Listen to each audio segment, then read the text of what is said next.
Yo guys, my name is Rama Drama, Ramsey, Rambo, Ram. I've heard it all. And welcome back to Thoughts with Rama. So I just got off from the gym. Look at this. No, I'm just kidding. And I was looking at the skies, right? And I was like, damn, that's so beautiful.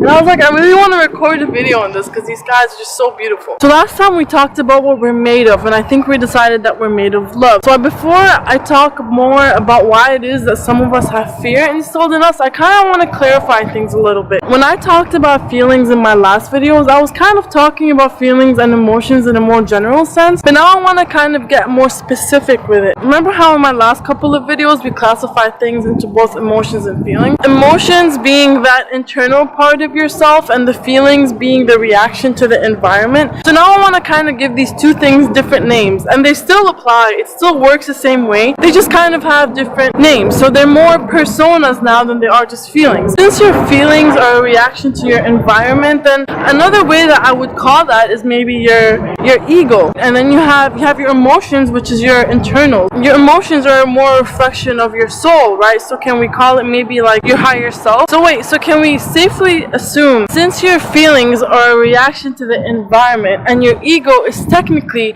a reaction to your environment, can we say they're kind of related? And can we say that since the emotions are a language of your soul and your soul is more internal, it's more inside you, then can we also say that those two are kind of related?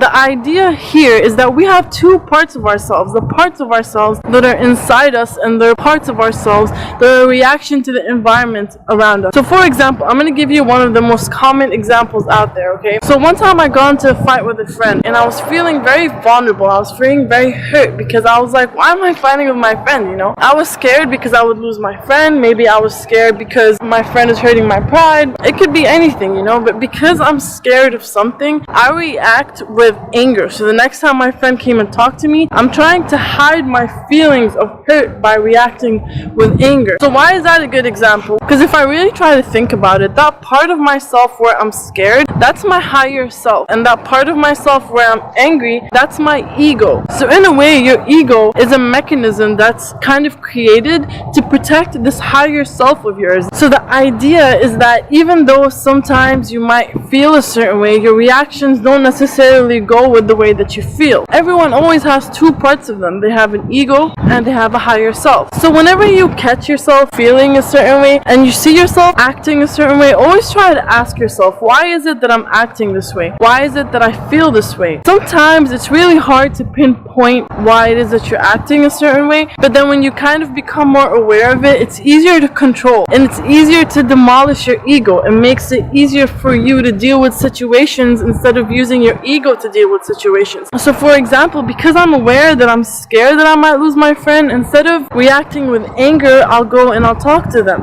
and I'll drop my ego. You know what I mean? It just makes it easier to express yourself. It makes it easier to be more comfortable with yourself. The bigger idea here is that because we each have an ego and a higher self, sometimes it may be very hard to make them one, and the ultimate goal is to make these two separate selves one, because they are one person. They are not two separate things. I am one person, so I cannot have two different personalities, right? So the idea is that whenever you're aware of the things that you're feeling, it becomes easier for you to avoid having to use your ego to deal with situations. So that instead of reacting to the environment around you, you're basically just acting based off yourself, based off the way that you actually feel, as opposed as a reaction to other things.